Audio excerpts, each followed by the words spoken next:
Hello everyone, কেমন আছো তোমরা সবাই? আশা করছি তোমরা সকলে খুব ভালো আছো, আর আমিও কিন্তু মোটামুটি বেশ ভালো আছি। তো তোমরা হয়তো আমার ভয়েসটা শুনে বুঝতে পারছো আমার ঠান্ডা লেগে গেছে। হ্যাঁ, ঠান্ডা লাগার মধ্যে দিয়েই তোমাদের সাথে আমি ব্লগটা শেয়ার করছি। তো চলো, তোমরা যে যেখানে আছে তোমাদেরকে সাথে নিয়ে আজকে আমার ব্লগটা শুরু করছি। সকালবেলা ঘুম থেকে উঠে গোপু সোনাদের আগে ঘুম থেকে তুলে আমি চলে এসেছিলাম রান্নাঘরে। কালকে কিছু ভাত আছে, তো সেটাই আমি তার জন্য একটু আলু ভাজা করে নিচ্ছিলাম। সরি, সবার কাছে আগেই চেয়ে নিচ্ছি, সবার কাছে ক্ষমা চাচ্ছি। আমার ঠান্ডা এলাকায় আমার ভয়েসটা একটু অন্যরকম আসতে পারে, সবাই একটু অ্যাডজাস্ট করে নিও প্লিজ। প্রচণ্ড ঠান্ডা লেগে গেছে, এখন ওয়েদারটাই এমন না, প্রচণ্ড ঠান্ডা লেগে যাচ্ছে, কখনো শীত কখনো গরম, এই কারণে আর কি। আমাদের এখানে প্রত্যেক দিন রাত্রেবেলা এত ঠান্ডা পড়ছে, আবার দিনের বেলা গরম, এরকম হচ্ছে। তো সেই কারণে ঠান্ডা লেগে গেছে। তো দেখো, ওইদিকে আলু ভাজতে ভাজতে ভাবলাম বাসনগুলো একটু তুলে নিই, তো সেটাই তুললাম। আজকের ভিডিওটা বেশি বড় হবে না, আমি ছোট করে আজকের ভিডিওটা তোমাদের সাথে শেয়ার করব। তো কেউ স্কিপ করো না, আমার এই ভিডিওটা সবাই সম্পূর্ণ দেখো, আশা করছি তোমাদের ভালো লাগবে। তো দেখো, ওইদিকে বাসন তুলে সঙ্গে সঙ্গে আবার এসে আলু ভাজাটা ডালা দিলাম, নাহলে পুড়ে যাবে। তো তারপরে আমার আলু ভাজা হয়ে গেছিলো, আমি দুধটাও জাল দিয়ে নিয়েছিলাম, বাবানের সুজি হয়ে গেছিলো, তারপর একটু চা বসিয়েছিলাম। তো বলছি না, শরীরটা ভালো ছিল না বলে সম্পূর্ণ অনেক অনেক ভিডিও আছে আমি করতে পারিনি, মানে অনেক কাজ আমি করেছি যেগুলো ভিডিও আমি নিতে পারিনি। তো শরীর ভালো না থাকলে না কিচ্ছু ভালো লাগে না, কাজও করতে ইচ্ছে করে না, কিন্তু কাজ না করলে তো আর হবে না, বসে না থাকলেও হবে না।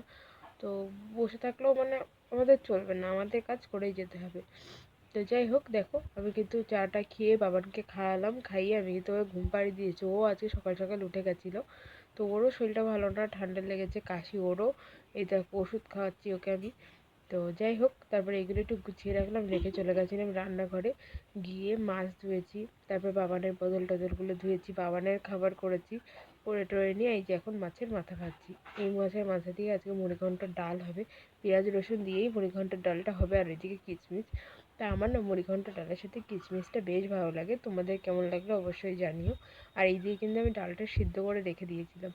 আর এদিকে আমার শ্বশুরমশাই সবজি কাটছিল, মানে সব রকম সবজি দিয়ে একটা সবজি হবে সেই কারণে। আর ওইদিকে একটু খিচুড়ি ছিল, যেটা সকালেও খাওয়া হয়েছে, আসলে একটু পুজোর খিচুড়ি আমাদের বাড়ির পাশে কাকা আমাদেরকে দিয়েছিলেন। তো সেটা একটু রয়েছে, যেটা আমি খাবো বলে রেখেছি এখন। তখন না আর ভালো লাগছিল না খেতে, শরীরটা এতটা খারাপ লাগছিল সেই কারণে। তো মাছ ভাজতে ভাজতেই বাবান উঠে যায়, তারপরে আমি ওকে একটু লেবুর রস খাইয়ে দিই। তো দেখো, লেবুর রসটা কেটে আমি একটু ছাঁকনি দিয়ে ছেঁকে নিচ্ছিলাম। ও ঘুম থেকে উঠেই আগে লেবু খাবে বলে লেবুটা বের করে এনেছে। ও তো আর বের করতে পারে না, আমাকে বলছিল আর কি। তো যাই হোক, তারপরে লেবুটা আমি ওকে রস করে দিই, দিয়ে বেশি না একটা লেবুই দিয়েছিলাম, যেহেতু ঠান্ডা লেগেছে তো, তো সেই কারণে। আর ওইদিকে আমার শ্বশুরমশাই সব রান্না বান্না করছিল, আমি তারপরে চলে এসেছিলাম এই ঘরের দিকে। তো এই ঘরের দিকে এসে সরি, এই ঘরের দিকে এসে আগে কিন্তু আমি ঘরটারগুলো ঝাড় দিয়ে নিয়েছিলাম, নিয়ে তারপরে আমি কিন্তু ঘরটা মুছতে লেগেছিলাম।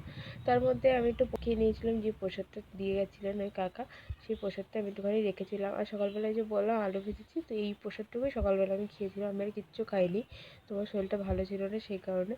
তো তারপর দেখো, আমি কিন্তু সুন্দর করে ঘরটা মুছে দিচ্ছি, আর ঘরটা মুছে দেখো নাক মুছছিলাম।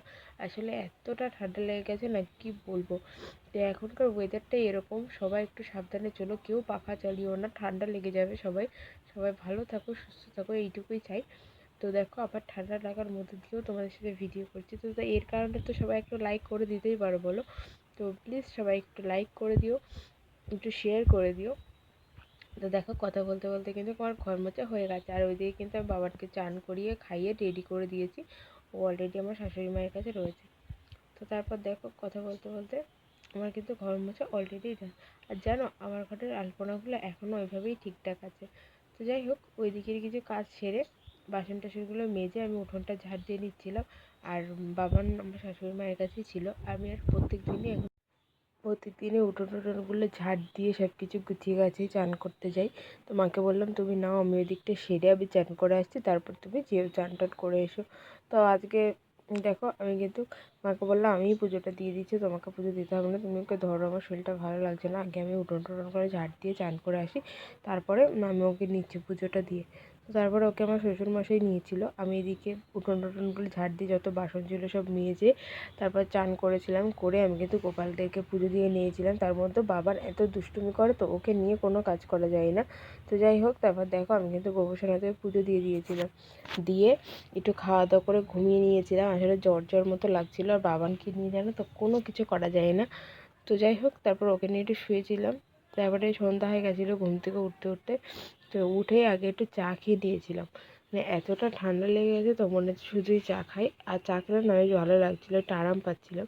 তো তারপরে চাটাই খেয়ে নিয়ে রাত্রেবেলা ভাত করেছি, ডাল গরম করেছিলাম।